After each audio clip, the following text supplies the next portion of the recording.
बोल जयकारा बोल मेरे श्री गुरु महाराज की जय। सौभाग्यशाली गुरुमुखो, जिस प्रकार बिन पानी के मछली झटपटाती है, ऐसे ही बिन दर्शन प्रेमियों की भी कुछ ऐसी ही हालत हो जाती है। उनके हृदय से उठी प्रेम की कूक को सुनकर प्रेतम को वहां पहुंचना ही पड़ता है।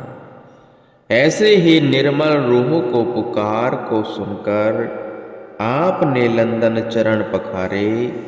महाप्रभु जी की मनोहारी छवि निरखकर लंदन के प्रेमियों का रोम रोम आनंदित हो उठा। प्रेम बास प्यासी रूहों पर श्री वचनों की अमृत वर्षा करते हुए फरमाया, जीवन क्या है और इसे कैसे जीना है।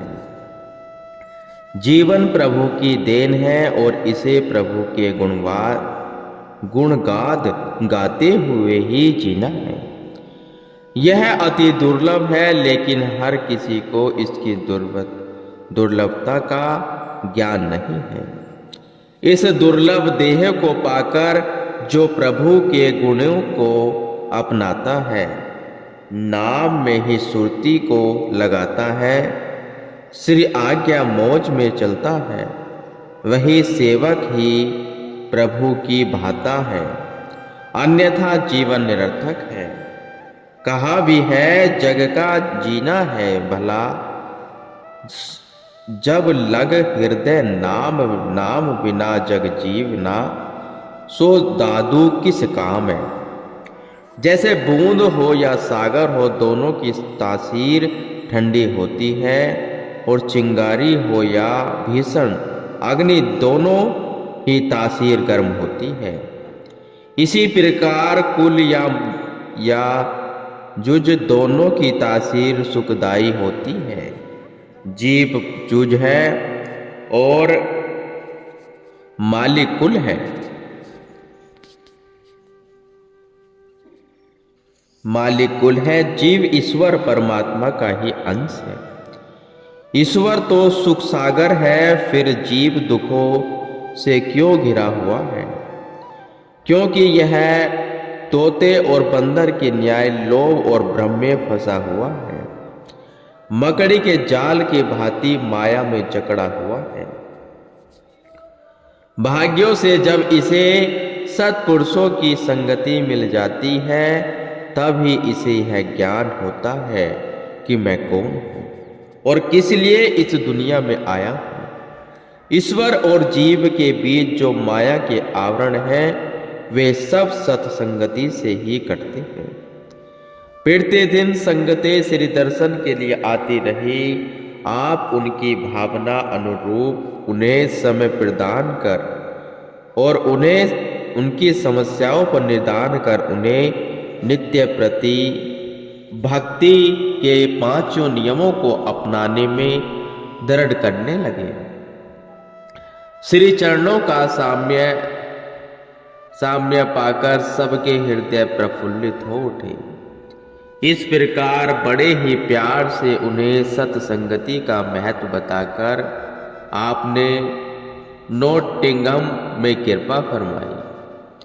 सत्संग की महिमा से अवगत कराते हुए आपने वहां के प्रेमियों को संबोधित करते हुए फरमाया, जीव को इस संसार सागर से पार उतरने के लिए सत्संगति की परम आवश्यकता है। जिस प्रकार एक अंधे आदमी को यदि कुएं से निकाल दिया जाए, परंतु रास्ते का ज्ञान न होने के कारण वह पुनः उसी कुएं में जा गिरेगा, इसी प्रकार जिस आदमी को सत्संग नहीं मिलता, वह अंधेरे में भटक कर फिर 84 में चला जाता है। भाग्य से यदि गाइड मिल जाए तो वह सीधा रास्ता बताकर उसे मंजिल तक पहुंचा देगा, जिससे वह आजादी प्राप्त करके मुक्ति को पालेगा। फरमाते हैं, नर तन पाए यत्न कर ऐसा, जिससे वो करतार मिले। ऐसी उत्तम जून पदार्थ फिर नहीं बारंबार मिले। यह जो अनमोल देही मिली है, यह नायब हीरा है। इसको पाकर मालिक की भक्ति करके आत्मा का कल्याण कर लो। जिंदगी के जो श्वास शेष बचे हैं उन्हें लेखे लगा लो। महापुरुष कहते हैं उसे मंजिल तक पहुंचा देगा जिससे वह आजादी प्राप्त करके मुक्ति को पालेगा। फरमाते हैं नर तन पाए यत्न कर ऐसा जिससे वो करतार मिले। ऐसी उत्तम जून पदार्थ फिर नहीं बारंबार मिले। यह जो अनमोल देही मिली है, यह नायाब हीरा है। इसको पाकर मालिक की भक्ति करके आत्मा कल्याण कर लो। जिंदगी के जो श्वास शेष बचे हैं उन्हें लेखे लगा लो। महापुरुष कहते हैं अगर तू बाकी धंधे छोड़कर उस मालिक की जिक्र करेगा तो तेरी फिक्र वह आप करेगा। फिक्र अपनी छोड़ दे, जिक्र कर भगवान का। फिक्र तेरी आप करेगा जिसने जामा दिया इंसान का। जिसने तुझको ऐसा मनुष्य जन्म दिया है, उसने तुझे रोजी भी साथ दी है, मगर तू उसी रोजी की चिंता में लगा हुआ है। बस इसी दौड़ धूप में तू अपने असली काम अथा मालिक की भजन बंदगी को भूल गया है और दूसरे कामों में लग गया है। चेत जा, जाग जा जिंदगी, 2-4 दिन नाम भक्ति कर ले, कमाई सवर जाएगा तेरा जीवन। जो वक्त हाथ से निकल गया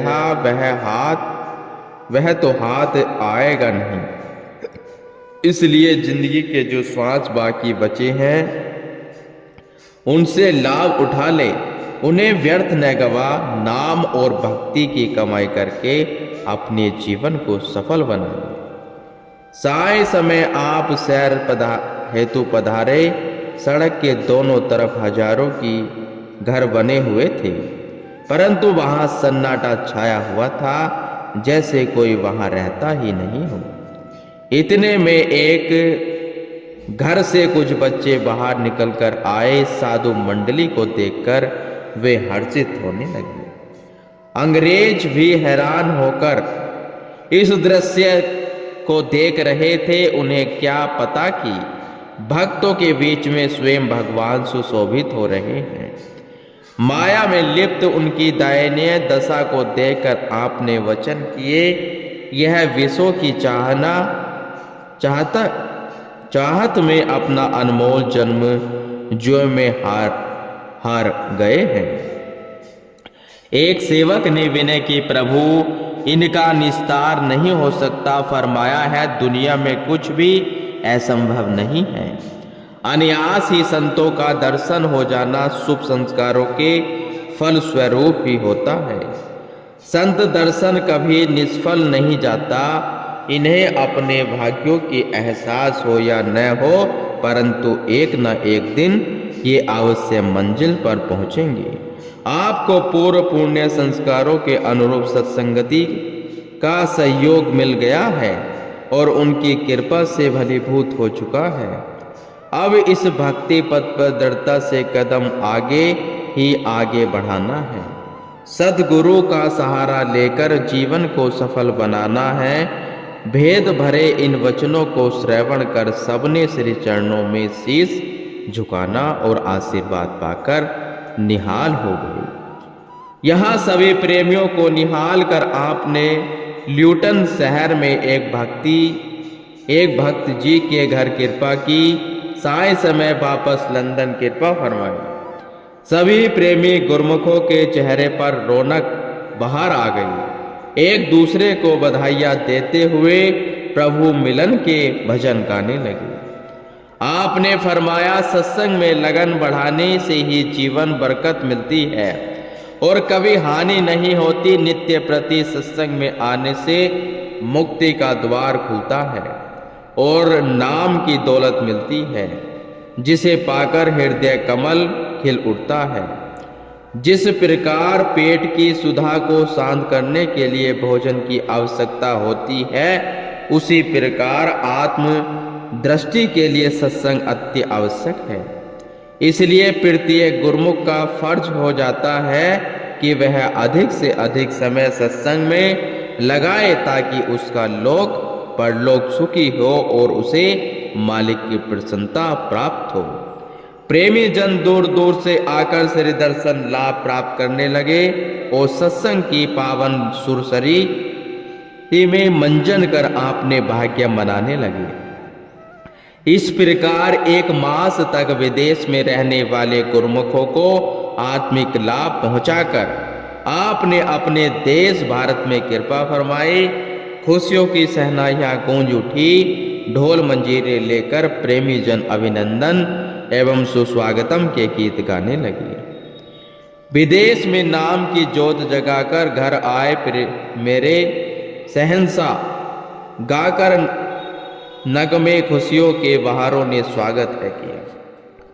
सन 1993 यात्रा भक्ति परमारथ के देवतेमान भास्कर श्री परमहंस सद्गुरु दाता दयाल जी ने जन जन में आत्म ज्योति जगाने सुदूर देशों में रहने वाले प्रेमी गुरुमुखों के लिए सन 1993 में विदेश यात्रा का प्रोग्राम बनाया। गुरु भक्ति को ज्योति कुछ संस्कारी गुरुमुखों के अंतर्मन में प्रकाशित हो रही थी। उन सब पर कृपा वृष्टि करके आत्मिक उन्नति की ओर अग्रसर करने के लिए महाप्रभु जी ने संत मंडली सहित पश्चिमी देशों की ओर प्रस्थान किया। दिनांक 5 अगस्त गुरुवार के दिन श्री प्रभु जी अमरधाम आश्रम मुंबई से एयरपोर्ट पर पधारकर स्वेस एयरवेज के प्लेन में विराजमान हुए। गुरुमुख भक्तों ने श्री चरणों में सकुशल यात्रा की शुभकामनाएं अर्पित की। सर्वप्रथम आपने स्विट्जरलैंड की धरा को कृतार्थ किया। लगभग 8 घंटे की उड़ान पर विमान स्विट्जरलैंड की धरती पर उतरा तो वहां की भूमि भगवान का स्पर्श पाकर अपने भाग्यों पर इटलाने लगी। जीवों के सच्चे सहारे श्री सद्गुरु प्राण प्यारे को पाकर जीवन को नवजीवन मिल गया। सच्ची खुशियों के स्रोत को पाकर प्रेमियों का हृदय कमल खिल गया। प्रभु मिलन के भजन गाते हुए सुगुन मनाते हुए सब गुरुमुख प्रेमी इन मस्ती भरे नजारों में खो गए। आप भी उन्हें इस प्रकार प्रेम विभोर हुआ देखकर बहुत प्रसन्न हुए। साय समय आप भक्तों के संग सैर हेतु पधारे तो कुछ ही देर में एक विशाल उद्यान में पहुंच गए। वहां बहुत ही सुंदर पेड़ पौधे और पुष्प लगे हुए थे। भक्त जन उन पुष्पों के बारे में बताने लगे। आपने मौज में आकर फरमाया, इस जग की जितनी रचना है सब और झिलमिल माया की रंगीनियां हैं।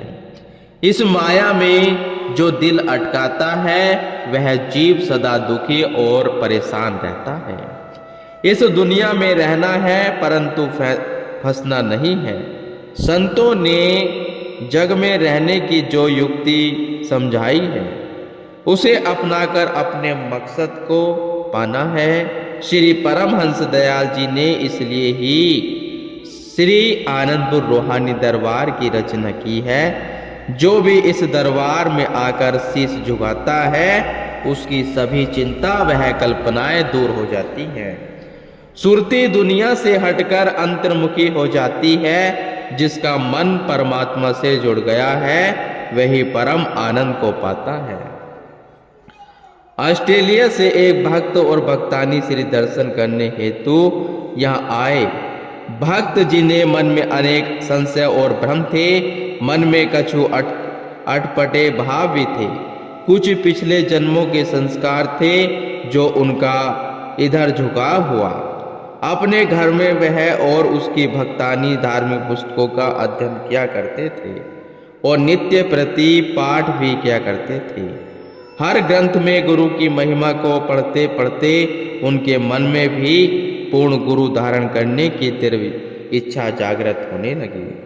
उनका तो संतों से मिलन हुआ, परंतु मन को सांत्वना न मिली।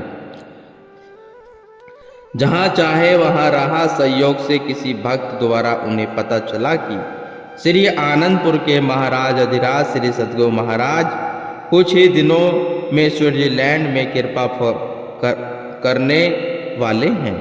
वह भक्त भी भक्तानी सही श्री दर्शन करने हेतु आई और प्रथम दृष्टि में ही आपका दीवाना बन गया। दिव्य नुरानी झलक को पाकर और श्री वचनों को श्रवण कर उसके सब संशय चकनाचूर हो गए। उसके पास एक कैमरा था। जब श्री प्रभु जी सैर को जाने लगे तो उसकी मूर्ति लेने की इच्छा हुई और उसने विनय की। आपने मुस्कुराते हुए फरमाया, हम आपको श्री आनंदपुर की तस्वीर देंगे, फिर अन्य कोई ख्याल नहीं आएगा। श्री आनंदपुर की दुनिया में मन को हटाने वाला है। श्री आनंदपुर ही जगत को सच्ची राह दिखाकर परमात्मा से मिलाने वाला है। सैर से वापस आकर आपने दोनों को बुलाकर पूछा कि कभी भजन सुमरण भी करते हो? उन्होंने कहा, जी भगवान, अपने ख्यालों से कुछ न कुछ करते रहते हैं। फरमाया, एक सच्चा अपने ख्यालों से पुस्तकों का अध्ययन करता है और एक बच्चा शिक्षक की रहनुमाई में पढ़ता है, तो दोनों में कौन सा सफलता प्राप्त करेगा? उन्होंने उत्तर दिया, निश्चय ही जिसने टीचर से शिक्षा ग्रहण की वही सफल होगा। पुनः फरमाया, इसी प्रकार जो महापुरुषों द्वारा बताए गए युक्ति से नाम का जाप करता है वही चित्त में शांति और आनंद अनुभव करता है। ऐसे मधुर वचन सुनकर उन्हें सत्यता का बोध हुआ और मन को अपूर्व शांति का एहसास हुआ। उन्होंने नाम दीक्षा ली और पूर्ण सद्गुरु को पाकर हृदय में आत्मिक आनंद की अनुभूति की। वहां के प्रेमियों को कृतार्थ कर अब आपने स्पेन की ओर प्रस्थान किया। गुरुमुख